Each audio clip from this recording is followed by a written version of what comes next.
নমস্কার সবাইকে, পিয়া উইথ ফিঙ্গারের ব্লগটিতে আপনাদের সবাইকে জানাই সাদর আমন্ত্রণ। আশা করছি আপনারা ভালো আছেন, সুস্থ আছেন, আমরাও ভালো আছি। অনেক দিন ধরেই ভিডিও আপলোড করা হচ্ছে না, একটু ব্যস্ততার জন্য। যাই হোক, আজকে চলে এসেছি একটা রেসিপির ভিডিও নিয়ে। নতুন একটা রান্না করব, সেটার ভিডিও আপনাদের সঙ্গে শেয়ার করব। সেদিন তো বলেছিলাম যে কাঁচা আম নিয়ে এসেছিলাম একটু কাসুন্দি বানানোর জন্য। এখন তো দেখছি ইউটিউবে সবাই বানাচ্ছে। তো আমার তো এই যে সে কাসুন্দি সেভাবে পাওয়া যায় না, অনেক মাস্টার সস পাওয়া যায়, কিন্তু সেগুলোর টেস্ট কোনোভাবেই কাসুন্দির সঙ্গে মানে মিলে না আর কি, একরকম নয়। আর যেহেতু আমি বাঙালি আর আমরা একটু ভাজা পোড়া খাই, মাঝে মাঝে কাটলেট বানাই, ফিশ ফ্রাই বানাই, বা ভেজিটেবল চপ বা এগ চপ, তো এগুলোর সঙ্গে না ওই টমেটো সস খুব একটা ভালো লাগে না। একটু কাসুন্দির সঙ্গেই মানে এগুলো বেশ ভালো মানায়, তো মিস করি বড্ড কাসুন্দিটাকে। তো এখন দেখছি সবাই বানাচ্ছে, তো বলো আমিও একটু বানিয়ে রাখি, তাহলে আমাকেও আর মিস করতে হবে না, মাঝে মাঝে এটার সঙ্গে খাওয়া যাবে। শুধু চপের সঙ্গে কেন, গরম ভাতের সঙ্গেও ভালো লাগে, বা যারা টক খান মানে ভাতের সাথে মাছের টক বা এরকম নর্মাল টক, তাতেও কাসুন্দিটা দিলে মন্দ লাগবে না। আমগুলোকে ছোটো ছোটো করে কেটে নিয়েছি, আঁশ হয়ে গেছিলো, তাই আঁশটাকে বাদ দিয়ে আমগুলো কেটে নিয়েছি। সাথে দুটো কাঁচা লঙ্কা আর এক টুকরো আদা দিয়ে আমটা বেটে নিলাম। এই আম বাটার গন্ধটা এত ভালো আসছে যে আমার জিভে জল চলে আসছে। ভিডিওটা করতে গিয়েও আমার জিভে জল চলে এসেছে। তো সেই মতো তো আমি আম একটু তুলেই রাখলাম যে না, আমি পরে একটু খাবো। এই আম বাটা খেয়ে ছোটো থেকে বড় হয়েছি। আমি এত আম মাখা খেতে ভালোবাসতাম, প্রচুর খেতাম আম মাখা।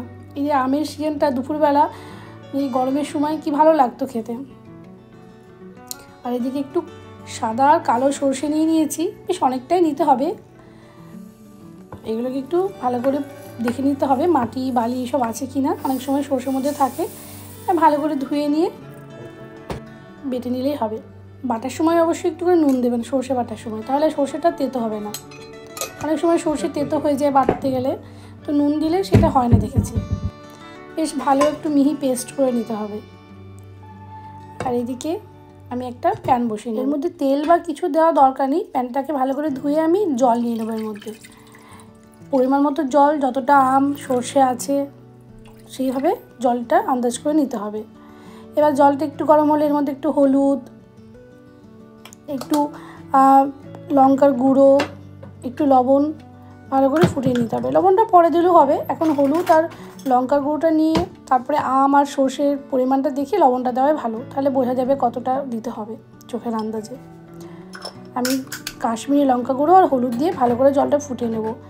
যেহেতু কাঁচা লঙ্কাগুলো ভীষণ ঝাল ছিল, এই জন্য আমি আর শুকনো লঙ্কা গুঁড়ো দিলাম না। যদি ঝাল না হতো তাহলে আবার একটু লঙ্কার গুঁড়ো দিতে হতো, কারণ একটু ঝাল ঝাল না হলে কাসুন্দি ভালোও লাগে না। আর আমার যেহেতু ছেলে খাবে বলে আমি শুকনো লঙ্কা খুব কম ব্যবহার করি রান্নাতে, কারণ আমি পছন্দ করি না খুব একটা শুকনো লঙ্কা। আমি কাঁচা লঙ্কা লাল লাল সেগুলো দেখে দেখে নিয়ে আসি, চেষ্টা করি ওগুলো দিয়ে রং করার। জলটা ফুটে গেছে, আর এদিকে আমি আম বাটাটা দিয়ে দিলাম। ভালো করে দিয়ে মিশিয়ে নিতে হবে। এভাবে করলে কি হয়, কাসুন্দিটা অনেক দিন অবধি ভালো থাকে। অনেকে রোদে দিয়ে করে, সেটাও ভালো, কিন্তু আমাদের দেশে তো সেভাবে ভীষণ চড়া রোদ নেই, তাই আমি গ্যাসেই করছি। এটা দিয়েও খুব সুন্দর হয়। এবার আমি সর্ষে বাটাটা দিয়ে দেবো। সর্ষে বাটাটা একটু বেশি হলে ক্ষতি নেই, বেশি হলেই ভালো। আর সমান সমানও দিতে পারেন আম আর সর্ষে বাটা, কারণ এই সর্ষের ঝাঁঝটাই হচ্ছে আসল কাসুন্দির গন্ধ আর কি। আর আমের একটু টক ভাব টেস্ট, এটা ফ্যাক্টর। কিন্তু অনেকে আম ছাড়াও কাসুন্দি সর্ষে বাটা দিয়েও করে।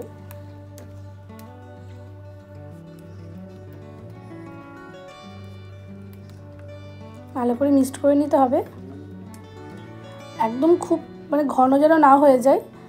একটু লবণ দিলে তখন একটু আরেকটু ঢিলা হবে, লবণ চিনি দিলে একটু ঢিলা হয়ে যাবে এটা। কারণ কাসুন্দি খুব একদম লিকুইডও হয় না, আবার খুব গাঢ়ত্বও হয় না, মিডিয়াম একটা, যেমন টমেটো মানে কেচাপ সেরকম মানে টেক্সচারটা থাকলে বেশি ভালো লাগে। ফুটে গেছে, এর মধ্যে একটু আমি এবার চিনি দিয়ে দেবো। তো আমটা যেরকম টক মিষ্টি থাকবে সেই অনুপাতে চিনি দেবেন। আমি ওই 2 টেবিল চামচ মতো চিনি দিলাম, তার সাথে লবণ দিলাম।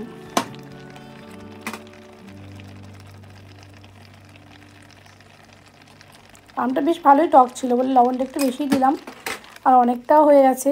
সর্ষে আম মিলে অনেকটাই, আমি ভাবতে পারিনি এতটা হয়ে যাবে। আমি তো 4টে আম নিয়েছিলাম, তারপরে আবার একটা সরিয়ে রাখে 3টে আম দিয়ে করলাম, দেখলাম অনেকটাই হয়ে যাবে, কারণ অনেকটা সর্ষে পড়ছে, তারপরে আম অনেকটাই হয়ে যাচ্ছে। তারপরে ভালো মতো ফুটে এসেছে। এবার সর্ষের তেল ভালোভাবে মিশিয়ে নিতে হবে, অনেকটা সর্ষের তেল।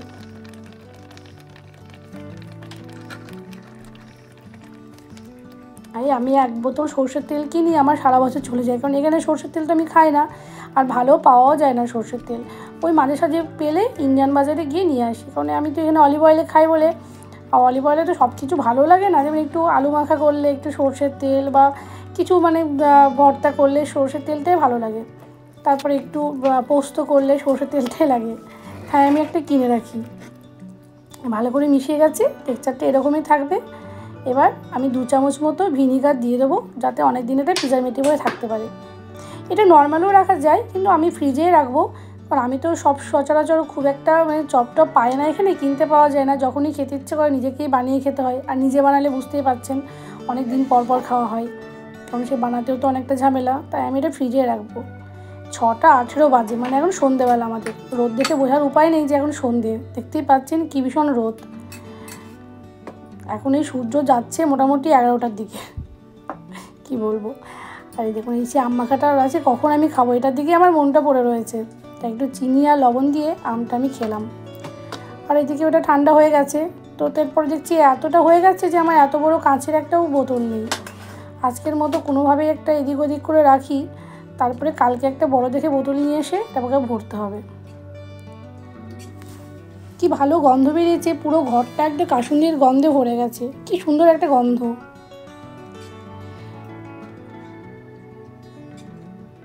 তো এখনও আপনারা যারা এখনও আম কাসুন্দি বানাননি, মনে হয় দেশে এখনও কাঁচা আম ভালো মতোই পাওয়া যায়, তো ঝটপট বানিয়ে নিন, নাহলে বড্ড বড় মিস করবেন।